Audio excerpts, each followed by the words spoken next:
you very much.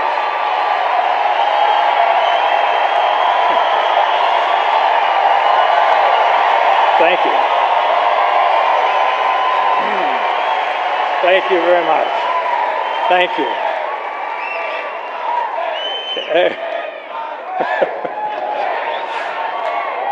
Save a little for Mitt. Now, I know what you're thinking.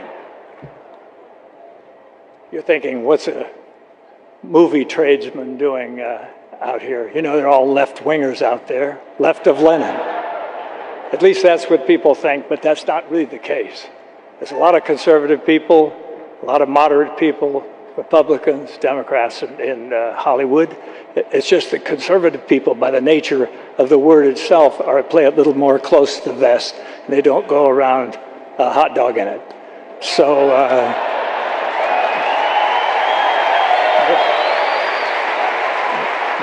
but they're there. Believe me, they're there. And I just, I think that, in fact, there's some of them around town. I saw John Voight. There's a lot of people around here in town.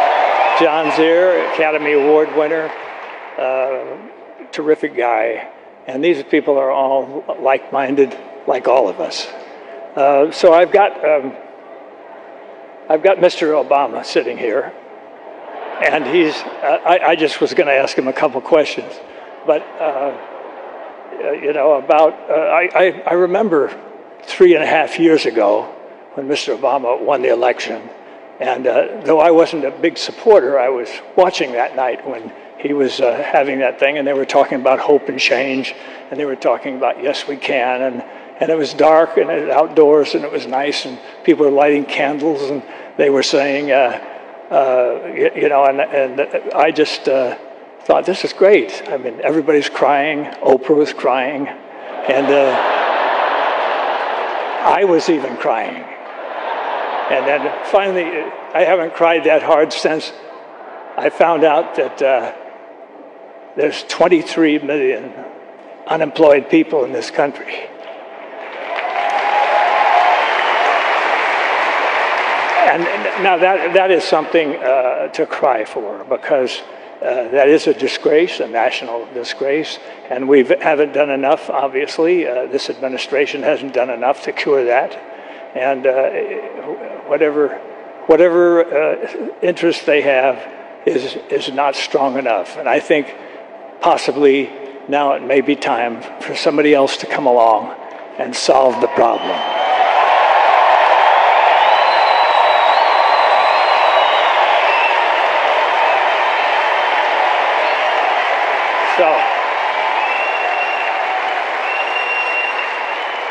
So, Mr. President, how do you handle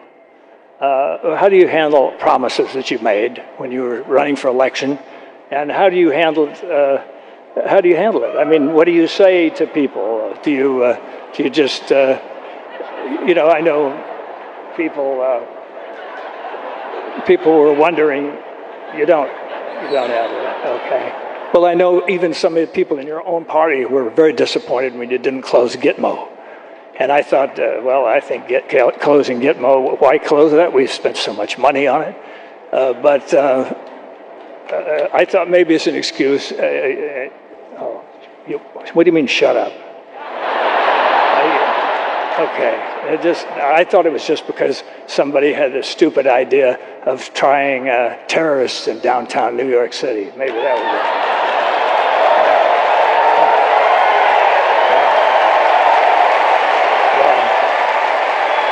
I've got to hand it to you. I've got to give credit where credit's due. You did ogle that finally, and that's so. Now we're moving onward. And I know I know you were against the war in Iraq, and that's okay.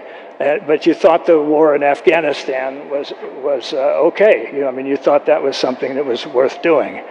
We didn't check with the Russians to see how they did there for the 10 years, but it. We did it, and it was, you know, it's something to be thought about, and I think that when we get to maybe I think you mentioned something about having a target date for bringing everybody home, and you give that target date, and I think Mr. Romney asked the only sensible question, and he says, "Why are you giving the date out now? Why don't you just bring them home tomorrow morning?" And I thought, yeah, I'm not going to shut up. It's my turn. So anyway, we're going to have to have a little chat about that. And then I just wondered all these promises, and then I wondered about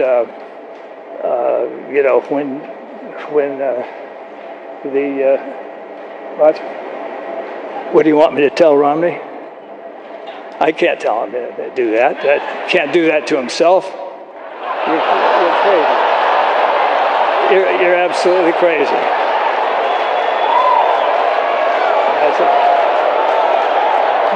You're getting as bad as Biden.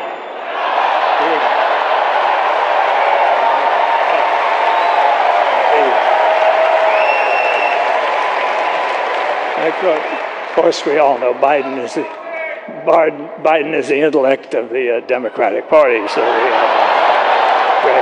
just a kind of a grin with a body behind it, It's just kind of a thing.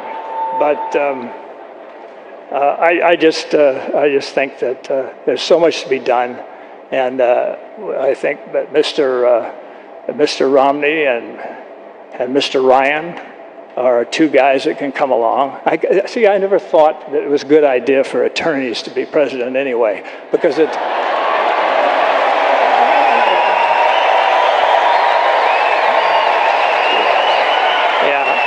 I think attorneys are so busy. They're always taught to argue everything and always weigh everything and weigh both sides, and they're always devil's advocating this and bifurcating this and bifurcating that. All that stuff. But I think it's maybe time. What do you think for maybe a businessman? How about that?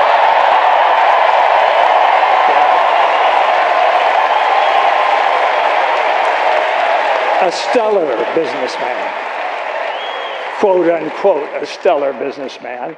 And I think it's that time. And I think if you just kind of stepped aside and Mr. Romney can kind of take over, you could still use the plane. Though maybe a smaller one, not that big gas guzzler that you're driving around when you're going around to colleges and talking about student loans and stuff like that. I think you're an ecological man. Why would you want to drive that truck around? Okay. Well, anyway. All right. I'm sorry. I can't do that to myself either. So, anyway. I'll see. But I'd just like to say something, ladies and gentlemen. Something that I think is very important is that we own this country.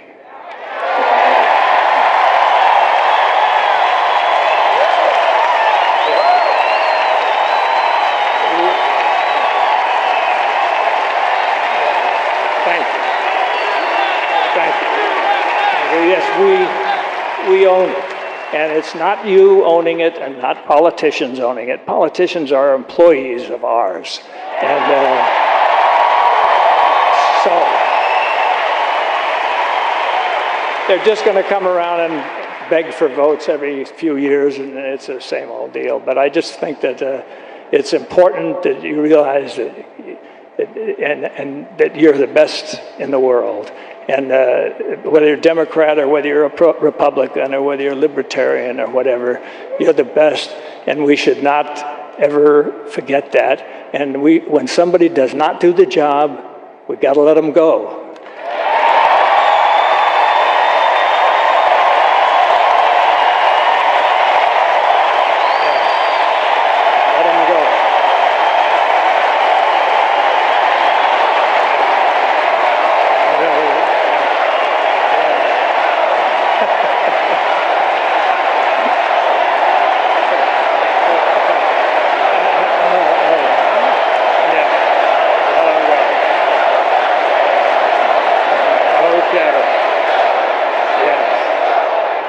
Okay, just remember that.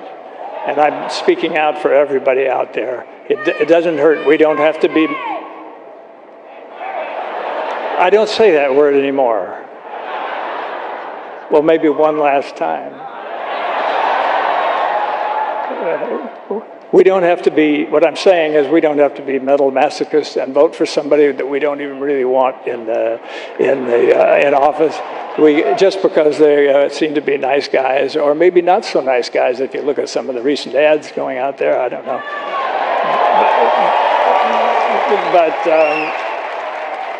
Okay, you ought to make my day. Huh?